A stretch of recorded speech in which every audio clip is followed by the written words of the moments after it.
vohli tug'ruq, ya'ni преждевременные роды deydi. Bu nima? Bu ayollarimiz yaxshilab eshitsin. Tezroq tug'ib oling degan ayollar. Ya'ni hali 30 hafta qachon tug'ar ekanman? Vachcha 1 oy o'tish qiyin bo'lyapti. Ya 2 voy qachon kesirva bo'lsam vohli tug'aman, qachon tug'sam bo'ladi Zulxumor opa? Yo'q, hozir men bu ishimni qila olmayman. Tez tug'ib oling, grijamni operatsiya qilaman. Tez tug'ib oling, qin yo'llarimni toraytiraman. Tez tug'ib olsam, mana shu ishimni boshlayman. Lekin hozir menga bu xalaqit beryapti. Mayli, tug'aman, kutib turaman deydi.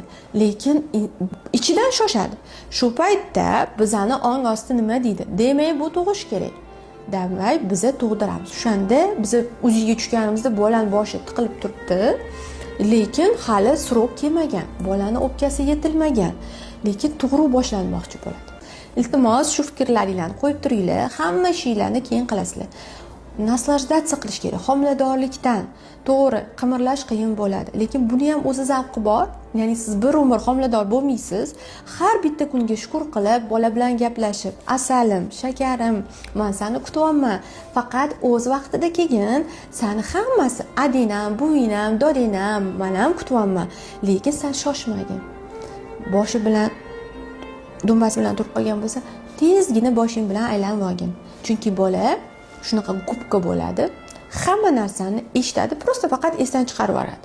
Lekin gubka sifat oladi. O'shaning uchun hamma fikrga ham bola bilan gaplashish juda ham muhim hisoblanadi. O'shaning uchun ayollarimiz fikrimizga e'tibor beramiz.